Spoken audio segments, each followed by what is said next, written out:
अपनी बात की शुरुआत अगर कहानी से न करूंगा तो शुरुआत में थोड़ा खालीपन लगेगा। आओ आज फिर एक नई सी कहानी से अपनी बात की शुरुआत करते हैं, अपनी किस्मत को चमकाने की कोशिश करते हैं और खुशकिस्मत बनते हैं। कहानी इतनी सी है कि एक बार लक्ष्मी जी और शनि महाराज में आपस में तकराहट हो गई। दोनों ही आमने सामने हो गए। लक्ष्मी जी को लगा कि दुनिया का भंडार मैं भरती हूं, सो दुनिया में मुझसे ज्यादा ताकतवर और कुछ ना होगा और कोई ना होगा। और शनि को लग रहा था कि इसके भरे हुए भंडारों को मैं पल भर में खाली कर सकता हूं, इसलिए मुझसे ज्यादा ताकतवर इस दुनिया में और कोई न होगा। दोनों ही अपने अंतर्मन में अपने अपनी ईगो पाले हुए थे और जब दोनों ही आमने सामने हो गए तो लक्ष्मी ने शनि को देखा और शनि ने लक्ष्मी को देखा। देखते के साथ ही दोनों की भ्रुकुटियां तनने लग गई, क्योंकि ये दोनों कभी एक साथ रहा नहीं करते। लक्ष्मी ने शनि से कहा कि शनि, भले ही दुनिया में तुम्हारी कितनी भी ताकत क्यों न हो, पर याद रखना दुनिया में कोई भी तुमसे प्रेम नहीं करता, सब लोग तुमसे नफरत करते हैं। नफरत अगर प्रेम करते हैं दुनिया में तो सब लोग केवल मुझसे करते हैं। शनि मुस्कुराए और कहने लगे, लक्ष्मी तुम मेरी ताकत देखना चाहती है? अरे जहां तू 100 साल तक बसी रहती है, वहां अगर मैं 5 मिनट के लिए चला जाऊं तो तेरी 100 साल की बसेरे को उखाड़ फेंकता हूं। तुम मेरी ताकत नहीं जानती। दोनों अपनी अपनी बातें कहने लगे। वो कहे दुनिया को मैं ज्यादा अच्छी लगती हूं और शनि कहे कि दुनिया को मैं ज्यादा अच्छा लगता हूं। दोनों में ही आपस में तनातनी होने लगी कि तभी नारद जी पहुंच गए। नमो नारायण नारायण नारायण हरि, और नारद जी पहुंच गए। नारद जी ने पूछा, क्यों जी आज ये दो महर्षि एक सामने कैसे इकट्ठे हो गए? शनि ने कहा, वो बात तो छोड़ो नारद, पहले तो ये बताओ कि तुम्हें मैं ज्यादा अच्छा लगता हूं या लक्ष्मी ज्यादा अच्छी लगती है? नारद जी के सिर में खुजली आई कि दुनिया में प्रश्न तो 1000 आए होंगे, पर ऐसा प्रश्न कभी न आया। कहा, भैया मैं तो क्या जवाब दूं, मैं तो नारद हूं। नारद, भला मैं कोई जवाब थोड़ी देता हूं, मैं तो भगवान के सामने जाकर प्रश्न करता हूं। तुम एक काम करो ना, तुम ब्रह्मा जी के पास जाओ और जाकर ब्रह्मा जी से ही पूछ लो कि हे ब्रह्मदेव, आपको लक्ष्मी ज्यादा अच्छी लगती है या शनि ज्यादा अच्छा लगता है? दोनों गए ब्रह्मा जी के पास। ब्रह्मा जी कुछ लेखा जोखा कर रहे थे और जाकर पूछा, शनि ने पूछा, ब्रह्मदेव बताओ आपको लक्ष्मी ज्यादा अच्छी लगती है या शनि ज्यादा अच्छा लगता है? ब्रह्मदेव के भी सिर में खुजली आई कि यार क्या करूं, क्या जवाब दूं। अगर कहूं कि लक्ष्मी ज्यादा अच्छी लगती है तो शनि सिर पे सवार हो जाएगा, और कहूं शनि ज्यादा अच्छा लगता है तो लक्ष्मी रवाना हो जाएगी, दुनिया की व्यवस्था बिगड़ जाएगी। सिर में खुजली आने लगी, क्या करूं क्या करूं। कहा, अरे भाई मुझे तो बहुत तेज जुकाम हो रहा है, खांसी आ रही है, मेरा गला ही खराब हो रहा है, मैं तो बोल ही नहीं पा रहा हूं। एक काम करो ना, तुम्हारे प्रश्न का जवाब मैं ना दे पाऊंगा, एक काम करो विष्णु जी के पास जाओ, विष्णु जी के पास वो जवाब देंगे। और इस तरह ब्रह्मा ने अपनी बला टाली विष्णु पर। अगर मैं आपसे ही पूछूं, चांद वाले भाई साहब खड़े होइए, तो ये बहुत प्यारे भाई साहब हैं, रोज माला लेकर आते हैं, मुंबई से आए हैं, रोज माला लेकर आते हैं। अच्छा बताइए, आपको शनि जी ज्यादा अच्छे लगते हैं कि लक्ष्मी जी? फंस जाओगे, सोच लेना, 2 में से एक को बताना है, फंस जाओगे। और अगर लक्ष्मी जी को बता दिया अच्छा तो शनि सिर पे सवार हो जाएगा। ये जो पीछे थोड़े से बाल बचे ना, वो भी औरों के हाथ में आ जाएंगे, सोच लेना। अभी तो आप मेरे जाति वही लगते हैं, फिर किसी और के जाति वही लगेंगे। अगर शनि को अच्छा कहोगे तो भी फंसोगे, और लक्ष्मी को अच्छा कहोगे तो भी फंसोगे।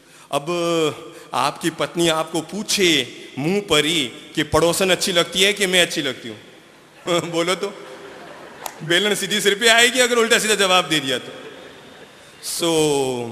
विष्णु जी तो ऐसे छकराए, कहने लगे भाई मेरी तो अभी तक नींद ही पूरी नहीं खुली है, इस प्रश्न का जवाब मैं नहीं दूंगा, इस प्रश्न के जवाब के लिए तो महादेव जी सबसे अच्छे हैं। गए महादेव जी के पास। जिंदगी में महादेव जी इतने बुरे कभी न फंसे होंगे। अब क्या करे, वो जवाब दे तो क्या दे, शनि को सही जवाब दे कि लक्ष्मी को। अगर कह दे कि शनि तुम मुझे अच्छे लगते हो तो लक्ष्मी नाराज, लक्ष्मी नाराज यानी पार्वती नाराज। और अगर कह दे लक्ष्मी अच्छी लगती है तो महादेव की महादेवाई 2 मिनट में ठंडी कर दे, शनि महाराज लग जाए। कहा भाई मैं क्या बताऊं, मेरे तो सिर में खा जा रही है। अरे भाई तुम्हारा प्रश्न तो बहुत अच्छा है, पर मुझे लगता है मैं इस प्रश्न का बराबर जवाब ना दे पाऊंगा। तुम्हें अगर हकीकत में सही जवाब देना है ना तो देखो इंडिया में जाओ, और इंडिया में इंदौर में जाओ, और इंदौर में वो जो बम साहब बैठे ना ऑफिस में, उनके ऑफिस में चले जाओ बम साहब के पास। वो थोड़े बुद्धिमान आदमी है, तेज दिमाग के आदमी है, और शायद तुम्हें कोई सही जवाब देते। और महादेव जी ने अपने बला टाली बम जी पर। वो दोनों अवतार लेकर आ गए ऑफिस के सामने बम जी के, और जाकर कहा कि बम साहब ने देखा सामने लक्ष्मी जी आई है, इधर सामने शनि जी आई है। थोड़े तो एक बार तो बम जी घबराए कि दोनों एक साथ क्यों आए हैं। और महादेव जी ने ऊपर बैठे बैठे सोचा, ले बम बोल बम तारक बम कमाएगा तुम खाएंगे हम, तू अब ले मजा नीचे। और वो बम साहब के सामने आकर दोनों खड़े हो गए। कहा फरमाओ शनि महाराज प्रणाम। बम साहब थोड़े घबराए, लक्ष्मी जी पधारो प्रणाम स्वागत है। कहा ये सब बात छोड़ो, सीधी सादी जवाब दो, हम दोनों में तुम्हें ज्यादा अच्छे कौन लगते हैं, लक्ष्मी जी अच्छी लगती है या शनि जी अच्छे लगते हैं। बम साहब के सिर में तो ऐसी खुजली चली कि नारद ने बला टाली ब्रह्मा पर, ब्रह्मा ने बला टाली विष्णु पर, विष्णु ने बला टाली महादेव पर, और महादेव जी ने बला टाली बाणिया जी पर, बम जी पर।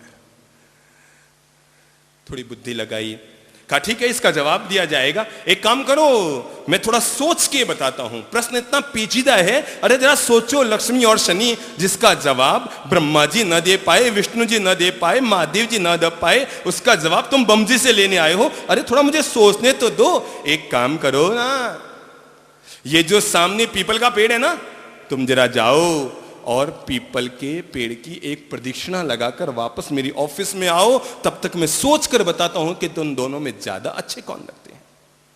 कहा ठीक है। लक्ष्मी जी गई, शनि जी गए, दोनों गए, घूम कर वापस आए, और आते शनि चले, हाँ बताओ कौन अच्छा लगता है हम दोनों में। बम साहब घबरा गए ना, इधर शनि इधर लक्ष्मी, कौन अच्छा लगता है दोनों में। बम जी ने बुद्धि लगाई, ये थोड़े बुद्धिमान आदमी है कांतिलाल जी ने, उन्होंने बम जी ने बुद्धि लगाई, और बुद्धि लगा के कहा शनि जी आप बहुत ही अच्छे लगते हैं, लक्ष्मी जी आप भी बहुत ही अच्छे लगते हैं। दोनों ने कहा बेवकूफ मत बनाओ। कहा बिल्कुल सही कह रहा हूं, लक्ष्मी जी और शनि जी आप दोनों मुझे बहुत अच्छे लगते हैं। शनि महाराज जब आप मेरे ऑफिस से पेड़ की ओर जा रहे थे तो जाते हुए बहुत अच्छे लग रहे थे, और लक्ष्मी जी जब आप पेड़ से मेरे ऑफिस की ओर आ रहे थे तो आते हुए बड़े अच्छे लग रहे थे। शनि जी जाते हुए अच्छे लग रहे थे और लक्ष्मी जी आती हुई अच्छी लग रही थी। दुर्भाग्य जिंदगी से हमेशा जाता हुआ अच्छा लगता है, और सौभाग्य अपनी जिंदगी में हमेशा आता हुआ अच्छा लगता है। भला कौन आदमी ऐसा है जो अपनी जिंदगी में अपनी किस्मत को प्रभावी न बनाना चाहता हो। हर आदमी चाहता है मेरी किस्मत तेज हो, हर आदमी चाहता है मेरे भाग्य हमेशा जगे हुए रहें, हर आदमी चाहता है मेरी जिंदगी में, मेरे परिवार में, मेरे घर में, मेरे व्यापार में, सब जगह है समृद्धि ही समृद्धि बढ़ती रहे। हर आदमी किस्मत वाला होना चाहता है, पर मेरे भाई किस्मत हमेशा रंग बदलती रहती है। हमारी जिंदगी में अगर सबसे ज्यादा कोई प्रभावी तत्व है तो वो है आदमी की अपनी किस्मत। यह गिरगिट की तरह रंग बदलती है, कभी कुछ कभी कुछ कभी कुछ। इसको रंग बदलते समय नहीं लगता। कल तक जिसको ये आसमान में ऊपर उठा रही होती है और आज यही अपना रंग बदलती है और आसमान से नीचे पटकती है। ये किस्मत का खेल है। यही राजा को रंक बनाती है और यही रंक को राजा बनाती है। ये किस्मत का खेल है। यही अमीर को गरीब बनाती है और यही गरीब को अमीर बनाती है। ये किस्मत का खेल है भाई, कि ये करोड़पति को रोड़पति बना देती है और रोड़पति को करोड़पति बना देती है। ये किस्मत का खेल है कि किसी को भूपाल बनाती है और किसी को कंगाल बनाती है। यही तो किस्मत का खेल है कि किसी को महारानी बनाती है और किसी को महतरानी बनाती है। किस्मत का खेल है। और आदमी अपने अपने किस्मत से इस तरह बंधा हुआ रहता है। जीवन में जो कुछ होता है ना, हम सीधा साधा एक ही जवाब देते हैं, अरे भाई ये सब तो किसका खेल है? किस्मत का खेल है।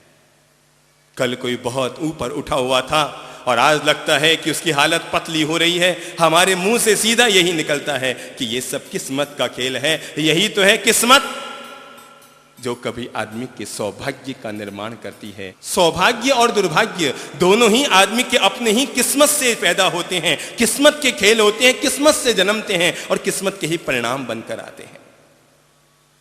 एक होते हैं जिंदगी में संयोग, एक होते हैं किस्मत। दोनों एक नहीं है, दोनों अलग अलग हैं। संयोग हमारी जिंदगी में अकस्मात बनते हैं। जैसे हम सड़क से चल रहे थे और चलते चलते पास से गाड़ी गुजरी, बरसात आ रही थी, कीचड़ उछला और कीचड़ हमारे कपड़ों पे आके लग गया। ये संयोग से हुआ, इत्तेफाक से। इसको हम क्या कहते हैं? इत्तेफाक से। और ये इत्तेफाक से कई बार संयोग बन जाता है। संयोग हमारी किस्मत पे प्रभाव डालते हैं। जैसे समझिए कि आप बरसात में घर से निकले, नौकरी की तलाश में तो थे, पर बरसात थी सो आपने छतरी से टांगी, छतरी टांग ली, लेकिन इसके बावजूद बारिश तेज हो गई तो आप किसी दीवार की ओट में जाके खड़े हो गए। वहां और बारिश तेज हुई तो आप पास में ही एक होटल के अंदर घुस गए और होटल में आप जैसे ही गए वहीं पर आपने एक इश्तिहार देखा और वो था कि उस होटल में किसी मैनेजर की आवश्यकता थी। इत्तेफाक से आप होटल में थे, वो इश्तिहार आपने पढ़ा, होटल में, उसी होटल में मैनेजर की आवश्यकता थी। अगले दिन आप वापस आए, होटल के मालिक से मिले, आपकी योग्यताओं के आधार पर नौकरी मिल गई। क्या आप मुझे बताएंगे इसमें किस्मत ने तो भूमिका अदा की, पर इसके साथ साथ संयोगों ने भूमि अदा की। इत्तेफाक से बरसात आई, इत्तेफाक से तेज हुई, इत्तेफाक से आप दीवार की ओट में आए, इत्तेफाक से आप भीगने लगे, इत्तेफाक से आप होटल के अंदर गए और इत्तेफाक से आपने उस पोस्टर को पढ़ा। ये सारे काम एक से मिलकर एक, एक से मिलकर एक, एक से मिलकर एक होते रहे और इस तरह आपकी नौकरी लग गई। तो जीवन में कई काम तो ऐसे होते हैं जो आदमी के साथ इत्तेफाक से जुड़ जाया करते हैं, पर कई काम ऐसे होते हैं जिन कार्यों के साथ व्यक्ति की किस्मत लगी रहती है।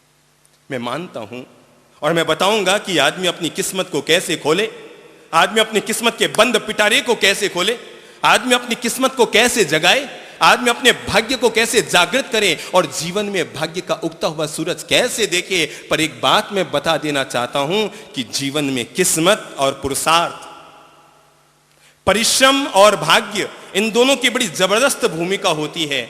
आप इसे ये समझें, न तो अकेला भाग्य कोई परिणाम दे पाता है और न ही अकेला परिश्रम कोई परिणाम दे पाता है।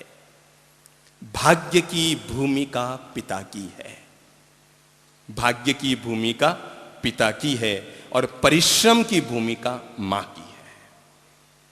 इसे आप सीधे साधे शब्दों में समझ लें।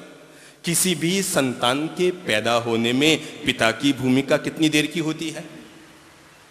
2, 5, 10 मिनट की।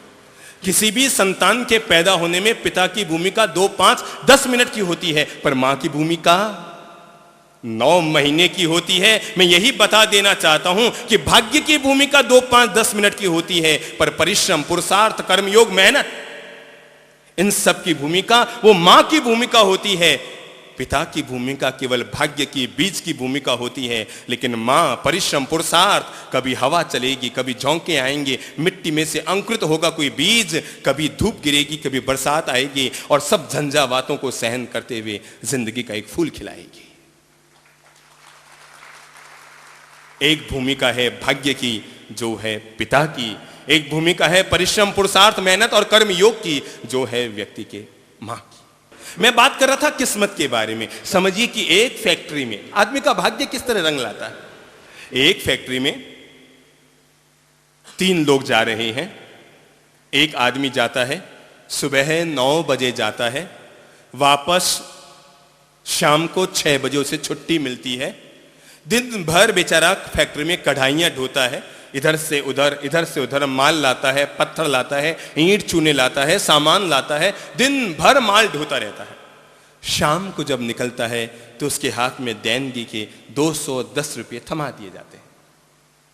दूसरा आदमी उस फैक्ट्री में आता है, वो 11-12 बजे आता है, शाम को 5-6 बजे निकल जाता है, कुछ निर्देश देता है फैक्ट्री में, कुछ काम करता है फैक्ट्री में, थोड़े ऑफिसों को संभालता है, थोड़े कागज वागज देखता है, थोड़ी व्यवस्थाओं को संभालता है, और रोज उसको शाम को जाते समय उसके हाथ में 700-800 रुपये थमा दिए जाते हैं।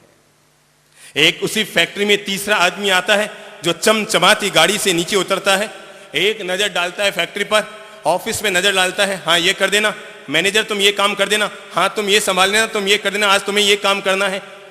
5 मिनट 10 मिनट फैक्ट्री में ठहरता है, तिजोरी खोलता है, जितने रुपये होते हैं सूटकेस में भरता है और वहां से रवाना हो जाता है। एक आदमी 9 घंटा फैक्ट्री में है, वो 200 रुपये कमा रहा है। एक आदमी 7 घंटा फैक्ट्री में है, वो 700 रुपये कमा रहा है। एक आदमी 10 मिनट के लिए फैक्ट्री में आ रहा है, वो जाते समय 2.5 लाख रुपये साथ में लेकर जा रहा है। फर्क किसका है पता है? किस्मत का फर्क है, आदमी के किस्मत का फर्क है, आदमी के भाग्य का फर्क है, आदमी के संयोगों का। लेकिन एक बात मैं बता दूं, जिंदगी में आदमी को केवल भाग्य की ही इंतजारी ना करनी चाहिए, जिंदगी में आदमी को केवल किस्मत की ही इंतजारी ना करते रहने चाहिए। आखिर अपनी अपनी किस्मत को बनाते भी हम हैं, कोई और नहीं बनाता। अपनी अपनी किस्मत को बनाते भी हम हैं और अपनी अपनी किस्मत को बिगाड़ते भी हम हैं, अपनी अपनी किस्मत को जगाते भी हम हैं। सबकी किस्मत को जगाने, उठाने, संवारने की जवाबदारी हम पर ही तो है। कोई आदमी अगर ये सोचे कि मैं जाऊं किसी मंदिर में और जाकर 3 दिन तक भगवान का लगातार भजन ही करता रहूं और उससे मेरी किस्मत जग जाएगी, तो मेरे भाई ध्यान रखना, केवल भगवान के भजन करने से जीवन में किस्मतें नहीं जगा करती। कोई आदमी सोचे मैं तो जाऊं किसी पर्वत गुफा में, जाकर वहीं पर एकांत में बैठ जाऊं, तो वहां बैठने मात्र से आदमी की किस्मत नहीं जगा करती। जिंदगी में किस्मत को जगाने के लिए आदमी को कुछ करना पड़ता है। ऐसा हुआ, एक बार एक आदमी भगवान जी के सामने खड़ा हो गया। 1 दिन 2 दिन 3 दिन भगवान की प्रार्थना करने लगा। आखिर एक दिन भगवान जी प्रकट हुए और प्रकट होकर कहा, ले भाई बोल तुझे क्या चाहिए। उसने कहा, महाराज कृपा कर दो, हर समय मेरी बैग रुपयों से भरी हुई रहे और मेरे पांव के नीचे हमेशा गाड़ी रहे। भगवान ने कहा, भाई इसके लिए तुम्हें मेहनत करनी होगी। उसने कहा, भगवान जी मेहनत करनी होती तो तुम्हारे मंदिर में थोड़ी आता। भगवान जी समझ गई ये आलसी आदमी है, ठीक है, पर भगवान जी प्रकट हो गए, खाली हाथ तो नहीं जाते। कहा, तथास्तु। अगले दिन उसकी बैग रुपयों से भर गई और उसके पांव के नीचे गाड़ी आ गई। हकीकत में वो किसी बस का कंडक्टर बन गया। उसको भगवान जी ने किसी बस का कंडक्टर बना दिया। मिलता तो वही है ना जो भाग्य के अनुसार है और जैसा तुम कर्मयोग करोगे। भगवान जी ने उसको बस का कंडक्टर बना दिया कि ले बेटा, दिन भर तेरी बैग रुपयों में हाथ डालता रहे, निकालता रहे, 2 के 4, 4 के 8, 8 के वापस 10, 2 अंदर 4 बाहर, 2 अंदर 4 बाहर, और पांव के नीचे हमेशा गाड़ी तेरे चलती ही रहेगी। मेरे भाई, प्रार्थनाओं के बलबूते पर, मात्र प्रार्थनाओं के बलबूते पर व्यक्ति अपनी जिंदगी में अपने भविष्य का न तो निर्माण कर सकता है और न ही जिंदगी में कुछ बनकर दिखा सकता है।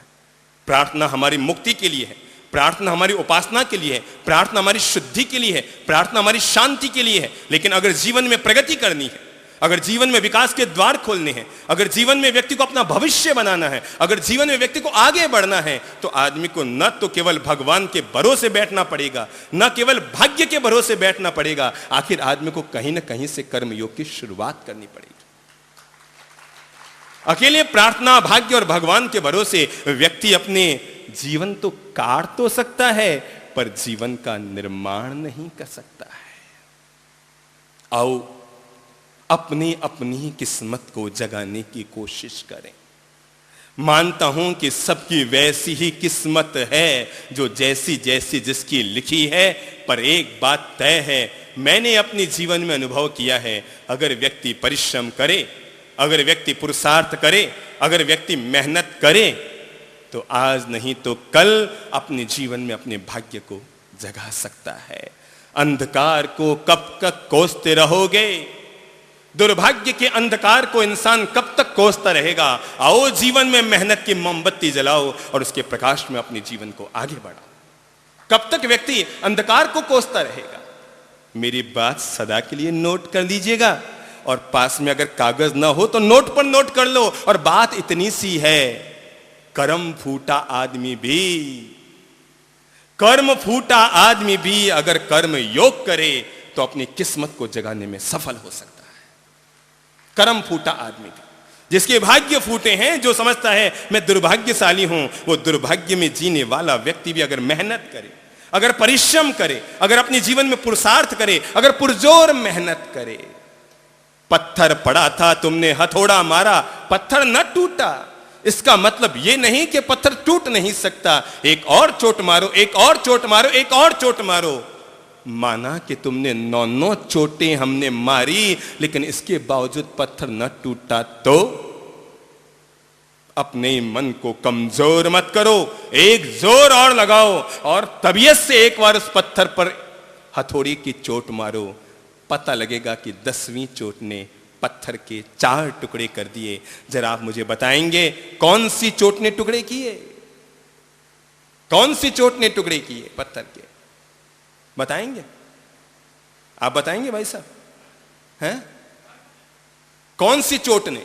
पहली ने, दूसरी ने, तीसरी ने, चौथी ने, 5वीं ने, 8वीं ने, 9वीं में, 10वीं ने? कौन सी चोट ने? 10वीं ने। बिल्कुल, एक बार सुधार लीजिए। 10वीं चोट ने तो परिणाम दिया।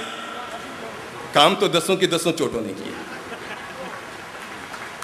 लगातार जो मेहनत करता रहा, लगातार जो परिश्रम करता रहा, लगातार जो कर्मयोग करता रहा, अरे परिणाम एक दिन आता है, पर परिणाम के पीछे कारण उन 10 की 10 चोटों का होता है। 9 चोटों ने पत्थर को नरम कर दिया टोक टोक कर, और 10वीं चोट ने पत्थर के टुकड़े कर दिए। हो सकता है कोई व्यक्ति अपने बचपन से किस्मत का मारा हो। आदमी जिंदगी भर कोसता ही रहता है, क्या करूं भाई साहब, मेरी तो किस्मत ही ऐसी है, क्या करूं भाई साहब, मेरी तो किस्मत ही ऐसी है। किस बात का रोना रोते हो? अरे गरीब के घर में पैदा हुए हो तो गरीब के घर में पैदा होना कोई अभिशाप नहीं है।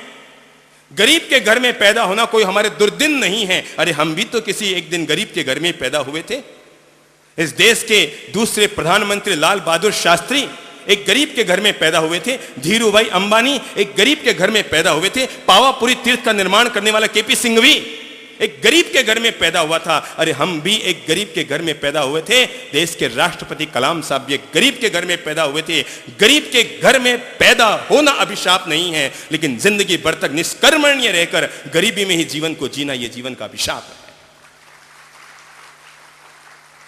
गरीब के घर में तो कोई भी पैदा हो सकता है, झोंपड़ी में भी कोई भी पैदा हो सकता है। और याद रखना, इस विश्व में जितने भी महान व्यक्तित्व हुए हैं, महान अमीर लोग हुए हैं, महान संपन्न लोग हुए हैं, चाहे वो अंबानी हो या मित्तल, पर एक बात सदा ध्यान रखें, वे सब लोग गरीबी में पैदा हुए। और गरीबी में पैदा होकर अपनी बुद्धि से, अपने कर्मयोग से, अपनी मानसिकता से, अपनी मेहनत से, अपने परिश्रम से, कौन कहता है कि आसमान में छेद नहीं हो सकता? एक पत्थर उछालो तबीयत से, जिंदगी के दुर्भाग्य को, आसमान को छेद करने के लिए एक पत्थर उछालो आसमान में। पता लगेगा अगर तुमने तबीयत से पत्थर उछाला है तो पत्थर तुम्हारी जिंदगी के उस आसमान में छेद करने में सफल हो गया और तुम्हारे भाग्य की बरसात होनी शुरू हो गई। एक पत्थर तबीयत से तो उछालो, एक पत्थर।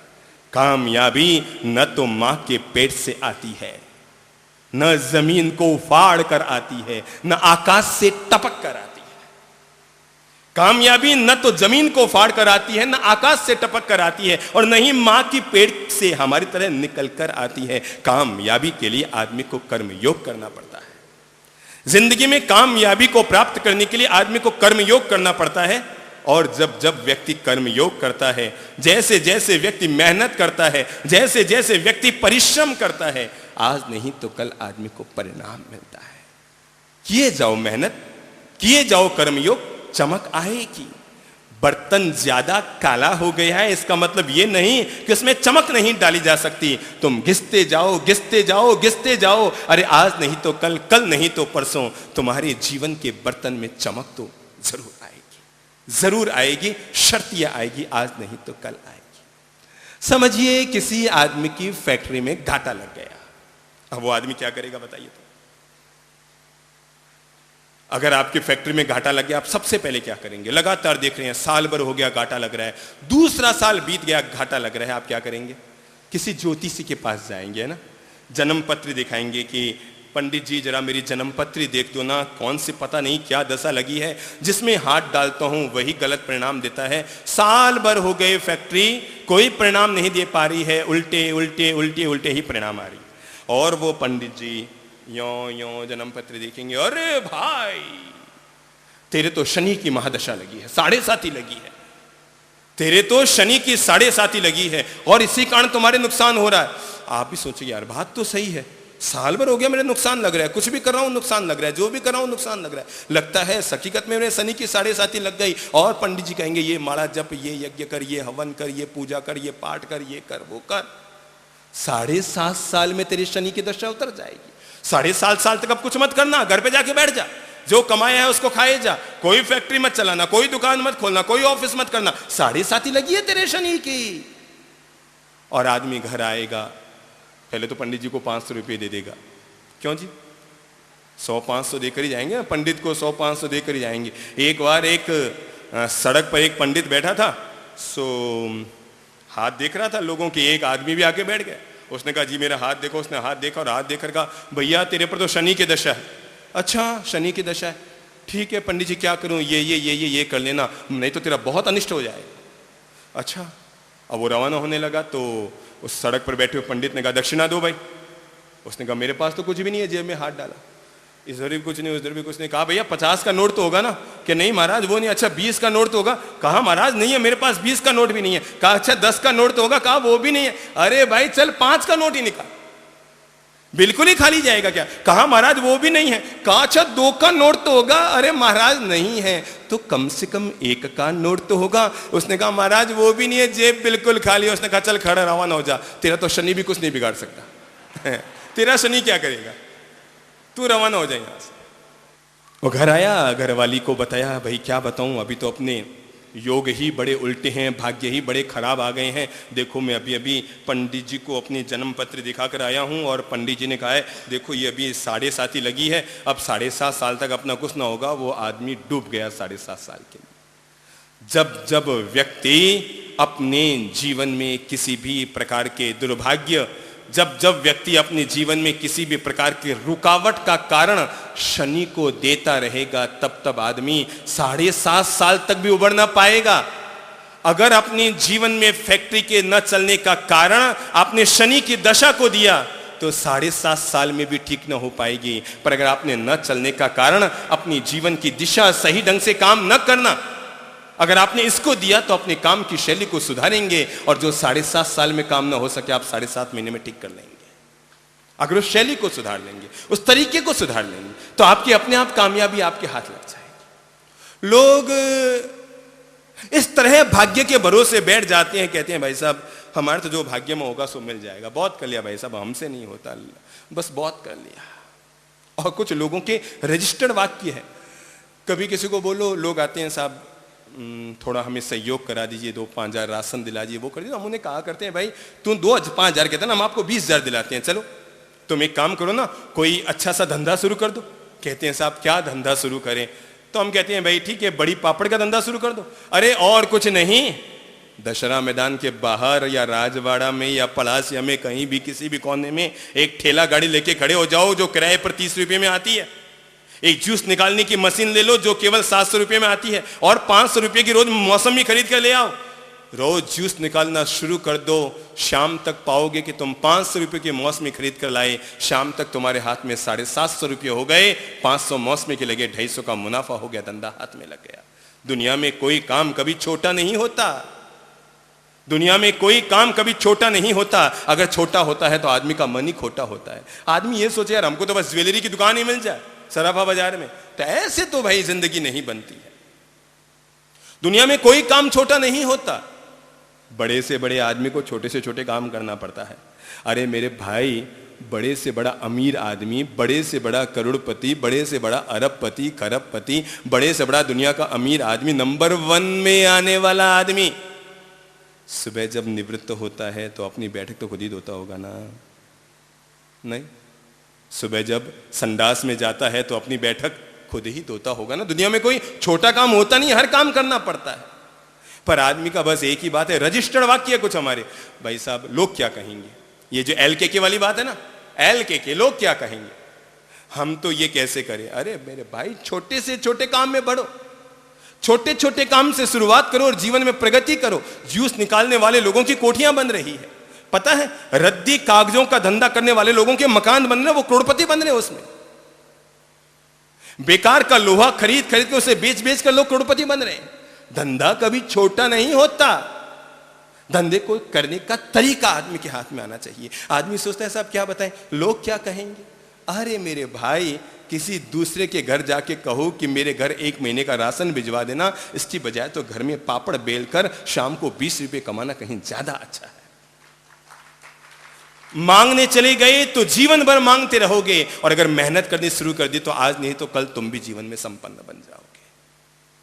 आदमी सोचता है लोग क्या कहेंगे। अजी भाई साहब, लोग क्या कहेंगे, लोगों का तो काम ही कहना है। गधे पर बैठ कर जाओगे तब भी लोग कहेंगे, गधे से उतर कर जाओगे तब भी लोग कहेंगे, गधे को कंधे पर बैठा कर जाओगे तब भी लोग कहेंगे। लोगों का काम क्या है? कहना। इस देश में रहने वाले बहुत बड़े तबके का एक ही काम है, एक ही पेशा है, वो है राय देना। रायचंद जी बहुत मिलते हैं, बहुत ज्यादा है। राय देना, सलाह देना, सलाह चंद जी बहुत मिलते हैं। टोक देना, टोकने वाले बहुत मिलते हैं। कह देना, कहने वाले बहुत मिलते हैं। करने वाले कितने मिलते हैं। आदमी सोचता है साहब क्या बताऊं, लोग क्या कहेंगे। अरे मेरे भाई, हाथी चलते रहेंगे, कुत्ते भौंकते रहेंगे। अगर हाथी सोचे कि कुत्ते क्या कहेंगे तो हाथी कभी चल ही नहीं पाएगा। हाथी चलते रहेंगे, कुत्ते भौंकते रहेंगे, जिसको जो करना है वो करता रहेगा। तू तो अपने आराम से जीवन में चलता रहे और आगे बढ़ने की कोशिश करता रहे। जीवन में से इसको हटाइए। नंबर 1, क्या मैंने बताया? LKK।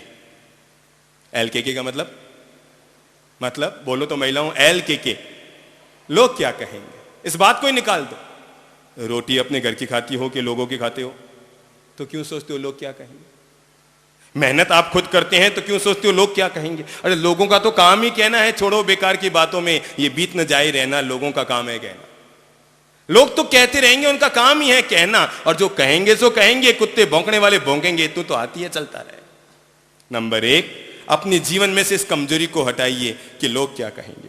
दूसरा, आदमी किसी बच्चे को बोलो भाई ऐसा कर लो, अधिकांश होठों पर ये 2 लाइनें हमेशा जमी रहती है। क्या बताऊं भाई साहब, मुझसे नहीं होगा ये तो मुझसे नहीं होगा। ये 2 लाइनें हम लोगों के बच्चों और बच्चियों पर तो हमने इस तरह जबान पर डाल दिए, छोटा सा कोई काम कहोगे, मुझसे नहीं होगा भाई साहब। ये आत्मघाती वाक्य है जो हम ये कहते हैं, मुझसे नहीं होगा, हमसे नहीं होगा, मुझसे नहीं हो सकता भाई। ये मन को कमजोर करने के लिए और भाग्य को कमजोर करने का दूसरा वाक्य है, मुझसे नहीं होगा। हर काम हमसे हो सकता है, क्यों नहीं हो सकता। मेहनत करो, परिश्रम करो, आत्मनिर्भर बनो। अरे चाहे जिस रास्ते चलो, पर कहीं ना कहीं पहुंच के दिखाओ। चलते रहो, चलते रहो, चलते रहो। महाराज जी ने कहा था ना, जो चले सो चरे। जो चलता है वो चरता है, और जो बैठा निठल्ला रह जाता है वो जिंदगी में बैठा का बैठा ही रह जाता है। तो हमारा ये दूसरी कमजोरी है। पहली कमजोरी क्या कही मैंने? लोग क्या कहेंगे। और हर काम को करने से पहले आदमी सोचता है लोग क्या कहेंगे। और दूसरा मुझसे नहीं होगा। ये जिंदगी की दूसरी कमजोरी है, और जो कमजोरी हमारे जीवन में आगे बढ़ने से हमें रोकती है। जीवन की जो तीसरी हमारी कमजोरी है,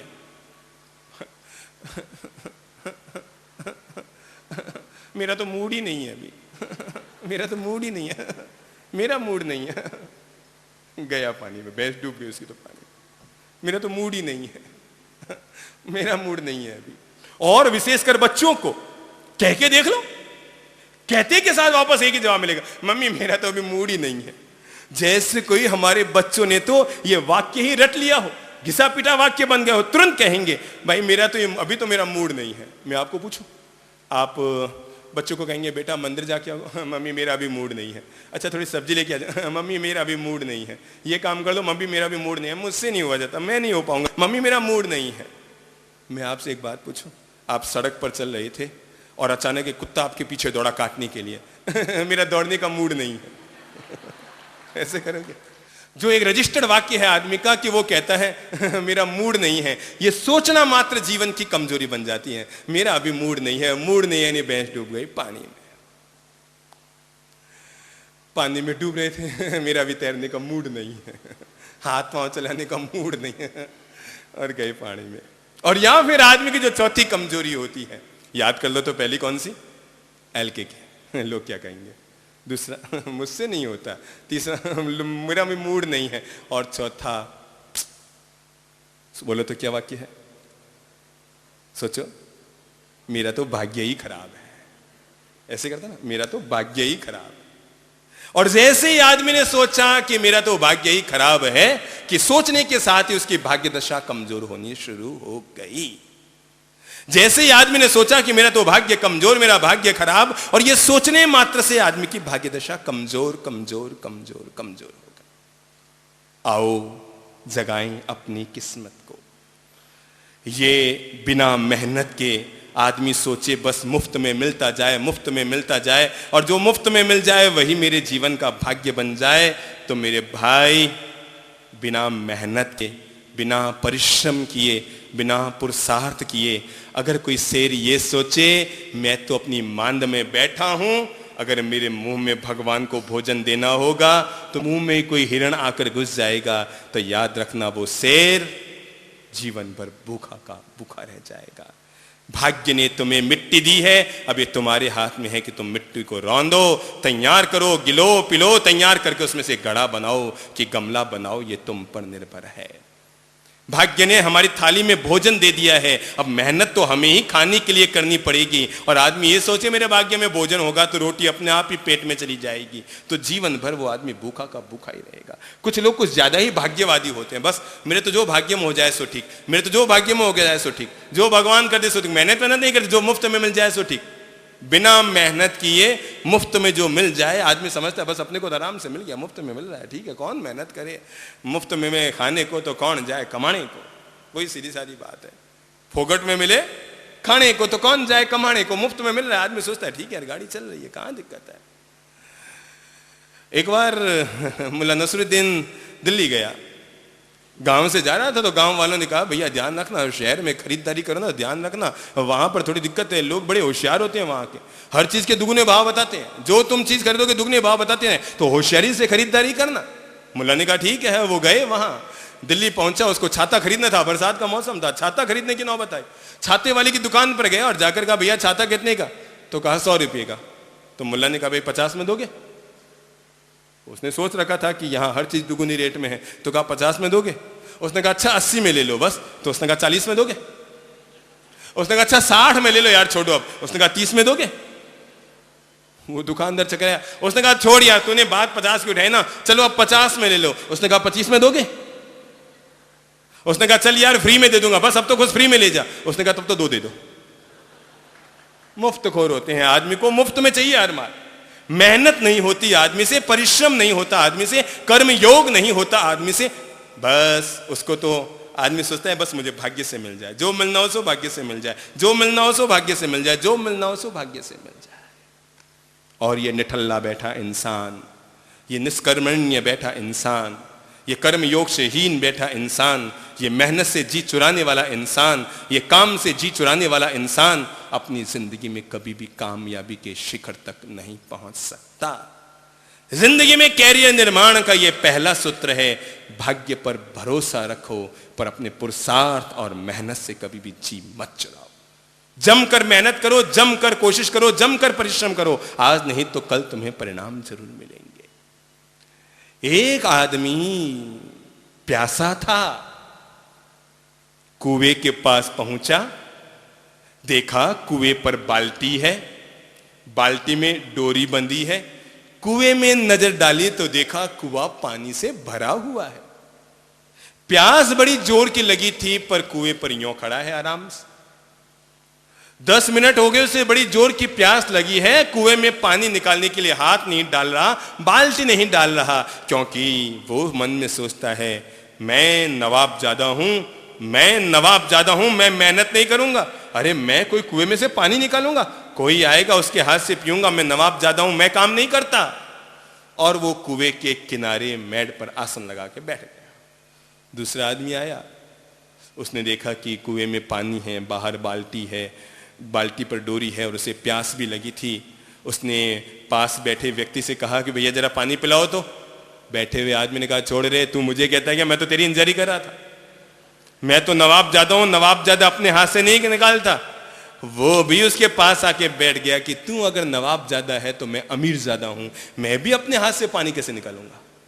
अब वो दो निठल्ले वहां बैठ गए, दोनों को बड़ी जोर की प्यास लगी है। इतने में एक तीसरा आदमी आया, उसने देखा बाल्टी पड़ी है, कुएं में पानी है, डोरी है, प्यास जोर की लगी। उसने उन दोनों से कहा भैया थोड़ा पानी पिला दो ना। उसने कहा हम नहीं पिलाते पानी और हम नहीं निकालते पानी। एक ने कहा मैं नवाब ज्यादा हूं, दूसरे ने कहा मुझे नहीं जानता, मैं अमीर ज्यादा हूं। तीसरा भी उनके पास ही आके बैठ गया, उसने कहा मैं शाहजादा हूं, मैं भी काम नहीं करता। अमीर ज्यादा, नवाब ज्यादा, अमीर ज्यादा, नवाब ज्यादा, शहजादा, तीन तीन ज्यादा एक जगह इकट्ठे हो गए, पर तीनों प्यास से मर रहे हैं, पर पानी नहीं निकाल रहे हैं। इतने में एक मुझसरीखा आदमी पहुंचा, देखा कुएं में पानी है, बाल्टी पड़ी है, डोरी पड़ी है। अब वो तीनों उसको कहने लगे भैया हमको बहुत जोर की प्यास लगी है, पानी पिला दो ना। उसने कहा यार गजब के आदमी, इतने पहलवान लग रहे हो, जवान लग रहे हो, अपने आप नहीं निकाल सकते थे, इतनी देर से यहाँ निठल्ले बैठे हो, तीनों लोग बैठे हो, पानी पानी पानी पानी कर रहे हो, अपने आप नहीं निकाल सकते थे, खड़े होके पी लो। उन्होंने कहा भैया क्या बताएं, हम पी तो लें पर हम में से एक नवाब ज्यादा है, इसलिए मैं काम नहीं करता। दूसरे ने कहा मैं शाह ज्यादा हूं, मैं भी मेहनत नहीं करता। तीसरे ने कहा मैं अमीर ज्यादा हूं, मैं भी मेहनत नहीं करता, तुम जरा पिला दो ना। उसने बाल्टी कुएं के अंदर डाली, बाल्टी भर के पानी बाहर निकाला। उसने बाल्टी कुएं में डाली, बाल्टी भर के पानी बाहर निकाला और तबीयत से पानी पिया। खुद ने तबीयत से पानी पिया और जो आधा बाल्टी पानी बचा था तो तीनों कहने लगे, शाहजादा कहने लगा मुझे पिलाओ, नवाब ज्यादा कहने लगा मुझे पिलाओ, अमीर ज्यादा कहने लगा मुझे पिलाओ। उसने उस पानी को उठाया और मिट्टी पर फेंक दिया, पानी को उठाया और मिट्टी पर, भूमि पर, धूली पर फेंक दिया।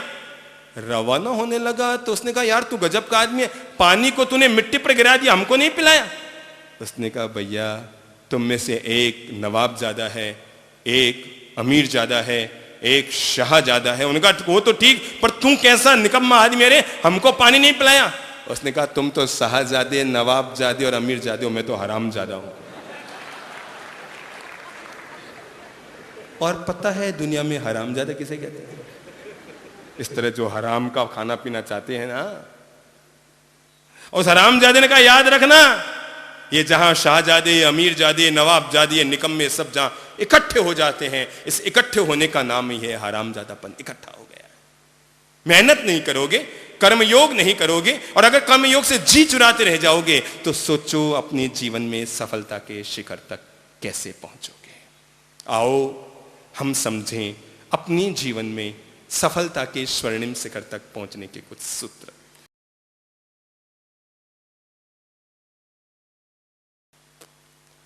ऐसा हुआ एक बार, 3 दोस्त, मौसम जो बरसात का था, सोचा यार घर पे निठल्ले पड़े हैं, चलो कुछ घूम फिर कर आते हैं। और वो घूमने फिरने के लिए पास में कहीं दूर 10-12 मील दूर किसी गांव में चले गए। दूर गांव में चले गए, सांझ हो गई, सोचा अब रात को कैसे घर पहुंचेंगे, बरसात जो तेज आ रही है, अब यहीं रुकते हैं गांव में, सुबह घर चले जाएंगे। एक ने कहा रुकेंगे तो सही पर खाएंगे क्या? दूसरे ने कहा उसकी भी व्यवस्था करेंगे, अरे दूध ले आएंगे, शक्कर ले आएंगे, चावल ले आएंगे, खीर बनाएंगे और प्रेम से खाएंगे। और खीर बननी शुरू हुई, एक दूध ले आया पास से, एक कोई चावल खरीद के ले आया, एक शक्कर खरीद के ले आया। और दूध, खीर में और क्या डालते हैं, थोड़ी इलायची विलायची बस। और खीर बननी शुरू हुई, दूध को उबाला गया। खीर कैसे बनती है माता जी? पहले दूध को उबालते हैं ना, या पहले चावल को उबालते हैं? पहले दूध को उबाला गया, दूध को उबालकर उसमें चावल डाले गए और खीर अच्छी सी बन के तैयार हो गई। शक्कर वकर और ऊपर वो इलायची डाल दी, हल्की सी केसर भी डाल दी, फिर तो मजा ही अलग आ गया खीर का। और वो तीनों ही दोस्तों ने जमकर छक्कर खीर पी और खीर पीकर बैठे, देखा सारी खीर खत्म हो गई, पर एक प्याला खीर बच गई। एक प्याला खीर बच गई सो बच गई। उसने कहा यार अब कौन खाए, पेट भर गया। दूसरे ने कहा पेट भर गया। तीसरे ने कहा पेट भर गया। खीर पी, पेट भर गया और खीर खत्म हो गई। पीछे एक प्याला खीर बच गई। एक ने कहा यार अब इस खीर को रख दो, सुबह पिएंगे, अभी सो जाते हैं, कल सुबह पिएंगे। दूसरे ने कहा सो तो ठीक, पर एक बात तो बताओ, खीर का कटोरा एक और पीने वाले अपन 3 हैं, सुबह पिएगा कौन? तो उसने कहा भैया एक काम करते हैं, जिसको रात को सबसे अच्छा सपना आएगा ना, वही सुबह उठकर इस खीर को पिएगा। तीनों दोस्त सो गए, मस्ती से सो गए। रात को करीब 2:30-3 बजे उन 3 में से एक को भूख लगी। वो जगह देखा दोनों तबीयत से सोए, वो अंदर गया और जो आले में खीर रखी हुई थी, खीर का प्याला उसने उठाया, गटागट पी के अंगुली से साफ की, चाटा और प्याला वापस रख दिया। सुबह तीनों जगे, जग कर बैठे तीनों और कहा लो भाई खीर का कटोरा कौन पिएगा? तो एक ने कहा मैं पीऊंगा, मुझे सबसे अच्छा सपना आया। कि क्या सपना आया? कि मुझे ये सपना आया कि रात को सीता जी आए थे सपने में और मुझे अयोध्या लेकर गए, रामचंद्र जी का दर्शन कराया, भगवान जी का दर्शन कराया और भगवान जी को धोख लगाई, खूब मैंने वंदना प्रणाम समर्पित किया और मुझे रामचंद्र जी ने आशीर्वाद दिया। रामचंद्र जी को मैं धोख लगा रहा था तो वहां पर महादेव जी भी आ गए थे, उन्होंने भी मुझे सिर पर हाथ रखा। अरे मैंने एक ही रात में अयोध्या गया, अयोध्या के दर्शन किए, सीता माता के दर्शन किए, महादेव और राम के दर्शन किए, खीर का कटोरा तो मैं ही पीऊंगा। दूसरे ने कहा रहने दे, तू कैसे पिएगा, पहले हमारा भी तो सपना सुन। तो दूसरे ने कहा मैंने सपने में देखा रात को भगवान जी आए, गौतम स्वामी जी, और मुझे पालीतना तीर्थ लेकर चले गए। मैं सपने में पालीतना तीर्थ गया, 9 टुंकों की यात्रा की, 35,000 मूर्तियों के दर्शन किए, आदिनाथ जी के दर्शन किए, बहुत बड़े पहाड़ पर्वत के पूरे तीर्थ के मैंने दर्शन किए। चूंकि मैंने पालीतना के दर्शन किए सो खीर का कटोरा मैं पीऊंगा। वो कहे मैं पीऊंगा, वो कहे मैं पीऊंगा, दोनों ही आपस में तनातनी हो गई। अरे वो कहे तेरा क्या सपना, मैं तो अयोध्या गया था, राम महादेव महावीर, मैंने तो वहां उनके दर्शन किए। उसने कहा रहने दे, तूने तो क्यों महादेव और राम जी के दर्शन किए, मैंने तो शत्रुंजय तीर्थ पर 2400 तीर्थंकरों के दर्शन किए। खीर का कटोरा मैं पीऊंगा, दोनों भिड़ पड़े। वो कहे मैं पीऊं, वो कहे मैं पीऊं। तीसरे ने कहा भाई साहब मेरा भी तो सपना सुनो कि तुम ही लड़ते रहोगे। वो दोनों ही लड़े जा रहे थे, मैं पीऊं। तो तीसरे ने कहा मेरा भी तो सपना सुनो। और उन्होंने कहा हाँ भाई बोल, तेरा सपना तो रह गया। उसने कहा हुआ क्या, दरअसल रात को हनुमान जी आए मेरे सपने में और वो मोटी सी गदा उनके हाथ में थी। आते ही एक टिकाई मुझ पर, चल खड़ा हो। मैं हक्का बक्का रह गया, मैं खड़ा हो गया। मैंने कहा बोलो हनुमान जी के, चल अंदर चल। मैं अंदर चला गया कि खीर का कटोरा उठा, मैंने उठा लिया कि पी, और मैं पी गया। मतलब उन्होंने कहा मतलब सपना देखा? हाँ, मैंने आज बिल्कुल ये सपना देखा, हनुमान जी आए, गदा दिखाई, मैं तो घबरा ही गया। और उन्होंने वो कहा चल उठ खड़ा, उठ, खीर का कटोरा पिया, मैं पी गया। उन्होंने कहा यार वो समझ नहीं पाए कि ये सपना है क्या। कहते वो जड़ से खड़े हुए देखा खीर का कटोरा खाली। उन्होंने कहा यार तो इतना बदमाश निकला, इतना खुदगर्ज, इतना स्वार्थी निकला। कि नहीं यार नहीं, हनुमान जी आए, मैं क्या करता, मरता आखिर क्या ना करता, गदा उठाई और मेरे तो एक गदा में अभी तक कमर दुख रही है। और उन्होंने जब इतनी ही जिद पकड़ ली तो आखिर मुझे खीर का कटोरा पीना ही पड़ा। उन्होंने कहा यार तू बड़ा शैतान निकला, स्वार्थी निकला। अच्छा चल मान गए कि हनुमान जी आए, उन्होंने कहा खीर का कटोरा पी ले, तूने पी ली। तूने हनुमान जी से इतना नहीं कह सकते थे कि साहब मैं अकेला नहीं हूं, मेरे 2 दोस्त और हैं, उनको भी पिला दो।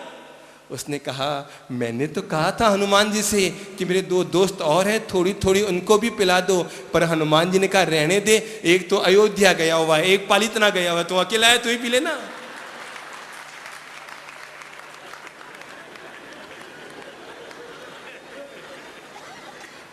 जो जागे सो पावे और जो सोयो रह जावे बिरा करम भी फूट जावे। जो जगे तो इसलिए किस्मत को जगाने के लिए पहला निवेदन करना चाहूंगा, अपने भाग्य की किस्मत को जागृत करने के लिए, अपने भाग्य की किस्मत को जगाए रखने के लिए आदमी को चाहिए कि वो पहला काम ये करे कि हमेशा खुश मिजाज, खुश दिल, खुश किस्मत बना रहे, ताकि वो सदा किस्मत वाला बना रह सके।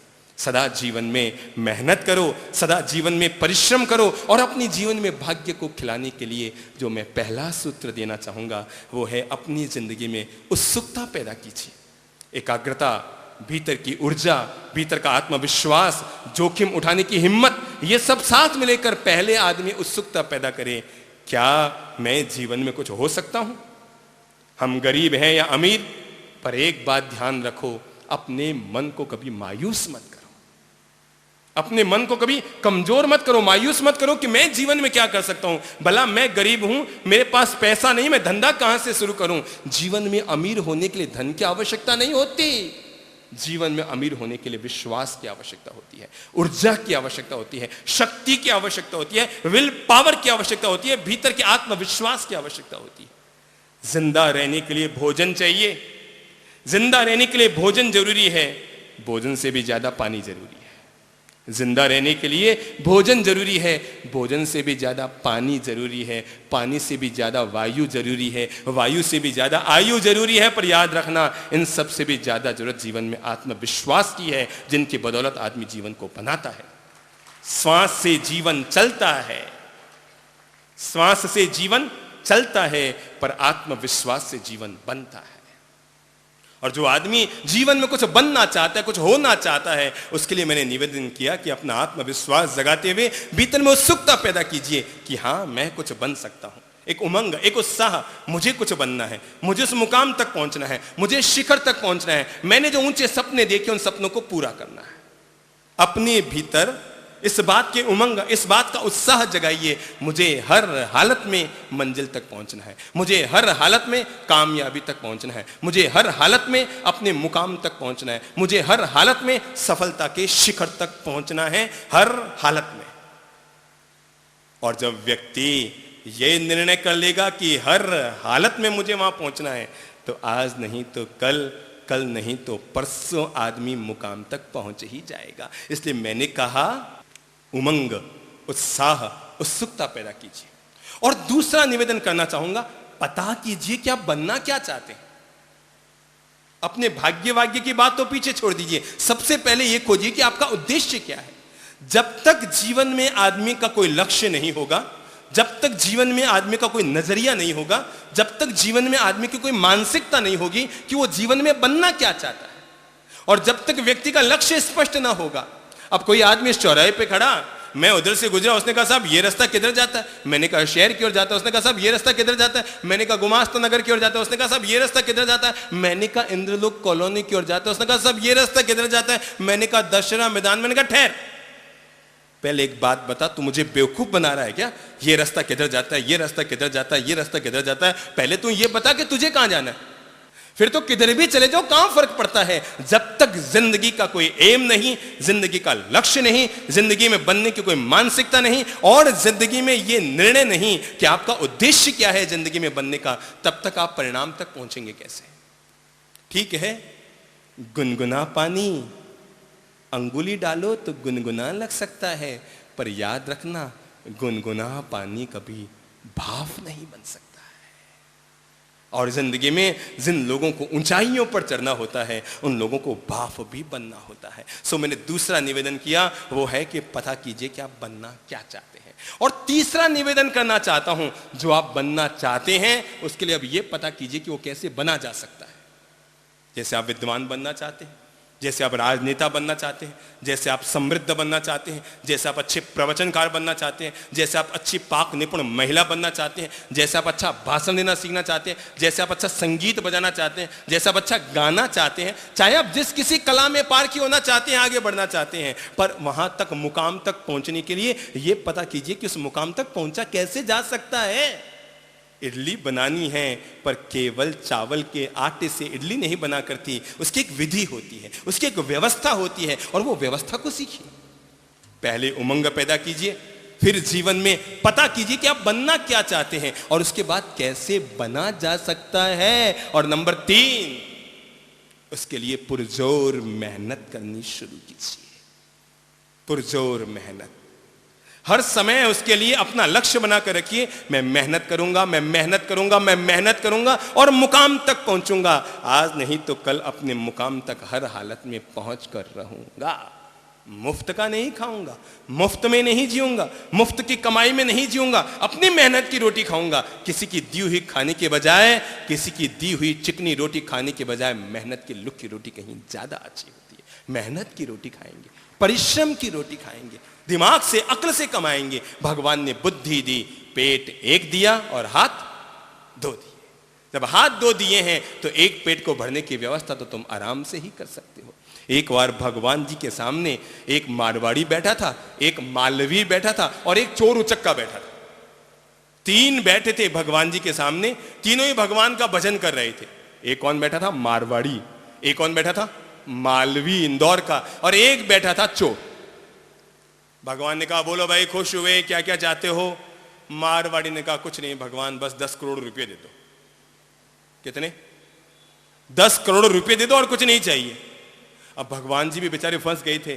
उन्हें क्या मालूम मारवाड़ी एक साथ इतना ही मांगेगा। सोचा मैं 2-4 लाख मांगेगा, ठीक है, पर मारवाड़ी ने सीधा एक साथ ही कहा कि 10 करोड़ रुपए दे दो। भगवान ने कहा तथास्तु। मालवी को कहा कि बोल तू क्या चाहता है? उसने कहा कुछ नहीं, जो इसको दिया वही मुझे दे दो, जो इसको दिया वही मुझे दे दो, यानी मुझे भी 10 करोड़ दे दो। भगवान ने चोर को भी पूछा, बोल भाई तुझे क्या दूं? उसने कहा कुछ मत दो, दोनों का एड्रेस बता दो। तो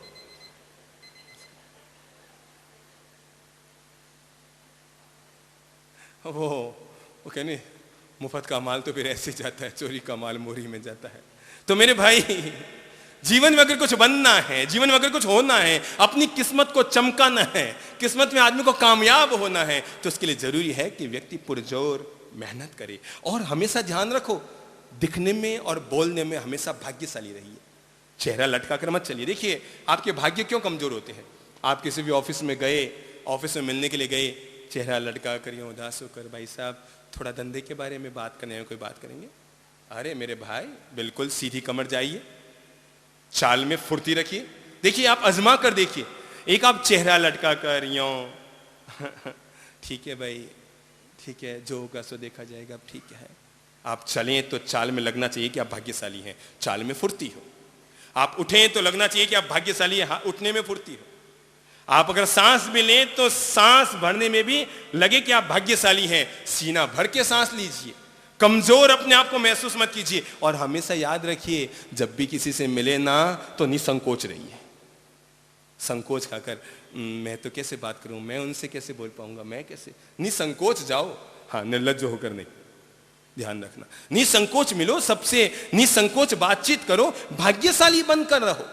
अपने आप में उदास मत रहो, मुंह लटकाए मत रखो। हर हालत में भाग्यशाली बनकर बैठो, भाग्यशाली बनकर चलो, भाग्यशाली बनकर सो। जीवन के हर काम भाग्यशाली बनकर हो कि हाँ, हर काम में उत्साह, उमंग और ऊर्जा पूर्वक करूंगा। आप देखेंगे आपके भाग्य चमकने शुरू हो गए। और हाँ, जीवन में कामयाबी तक पहुंचने के लिए एक अंतिम मंत्र देता हूं, वो है जीवन में कभी भी दुश्मन मत पालिए। ज्यादा बैठे बैठे आप लोगों से दुश्मनी पाल लेते हैं, बैठे बैठे लोगों से सिरपच्ची कर लेते हैं, बैठे बैठे सिर लगा लेते हैं। अरे भाई, तुलसीण संसार में भांत भांत के लोग, अरे सबसे हिल मिल चालिए नदी नाव संयोग। कब किससे काम पड़ जाए, हम लोग कहते हैं ना कि काम पड़ने पर गधे को भी बाप बनाना पड़ता है। तो बेवजह व्यर्थ में किसी से दुश्मनी मत पालिए। हो सकता है कि ऐसा कोई वक्त आ गया कि आप 2 ही जंगल में हैं, एक आपका दुश्मन, और आप गड्ढे में गिर गए हैं। बोलो, अब आपको बाहर निकालने वाला कौन होगा? वही ना जो पास में दुश्मन खड़ा है।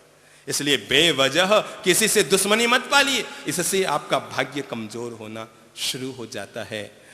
किसी से उधार भी ज्यादा मत लीजिए, क्योंकि लिया हुआ ऋण हमारे भाग्य को दबा देता है। मेहनत से कमाइए, किफायत से खर्च कीजिए। मेहनत से कमाइए, किफायत से खर्च कीजिए। उधार लेने की कोशिश मत कीजिए। प्लीज अपने भाग्य को किसी के ऋण के नीचे मत दबाइए। अगर मैंने जो छोटे छोटे प्यारे प्यारे सूत्र दिए, इन सूत्रों को जीवन में जीते हैं, तो शायद सीधी सादी बात है, खुश रहो, खुश मिजाज रहो, ताकि खुश किस्मत बने रहोगे। हर हालत में प्रसन्न रहो, हर हालत में मस्त रहो, और जहाँ तक हो सके अपने जीवन में हताश, उदास, चिंतातुर होने के बजाय अपने भाग्य को जगाने और उठाने की कोशिश कीजिए।